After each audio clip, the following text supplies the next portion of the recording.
మనిషికి 31 అధ్యాయంలో రాస్తాడు సామెతల గ్రంథంలో. ఎన్ని గంటలకు లేస్తదని? తొందరగానే 9:30కి లేచి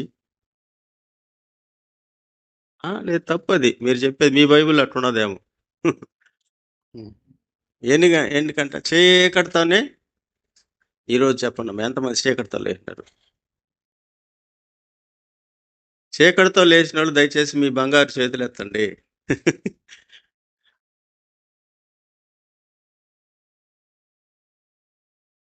లేచి ఏం చేసినారు?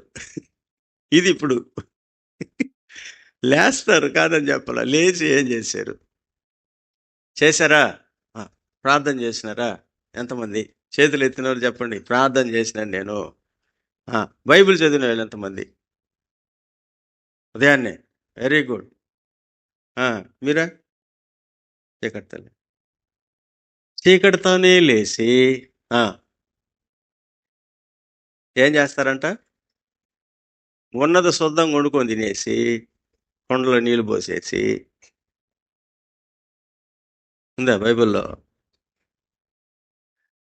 చెప్తున్నాను ధ్యాన్నే. సరే వచ్చేయండి, వాక్యంలోకి వచ్చాను. సరే, అంటే స్నేహం అనేది, రండి వీళ్ళ స్నేహం అనేది ప్రారంభానికి దేవుడు చెప్పిన ఒక విధానం. దేవుడు అబ్రహాముతో స్నేహం చేయడానికి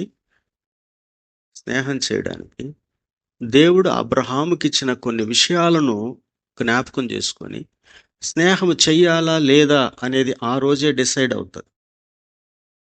లోతుగా వినండి విషయాలు, ఎన్నోసార్లు విన్నా. దేవునితో స్నేహం చేయాలా లేదా అనేదాన్ని ముందు దేవుడు అబ్రహాం ముందు పెట్టాడు. నీవు లేచి నీ దేశము నుండి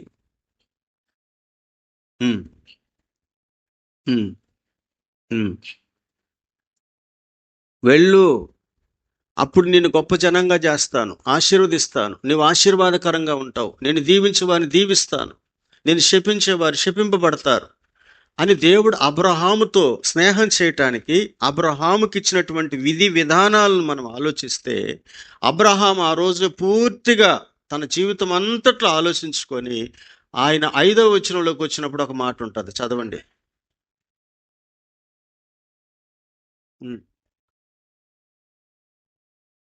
యెహోవా అతనితో చెప్పిన ప్రకారము స్నేహానికి బలం చేకూర్చే మాట. బాగా వినండి. స్నేహానికి బలము, వేరు, శక్తి, యథార్థత చేకూర్చే మాట.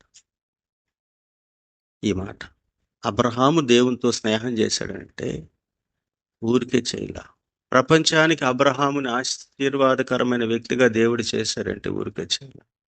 దేవుడు ఆయనతో చెప్పినట్లు చేసి స్నేహాన్ని బలపరుచుకున్నాడు.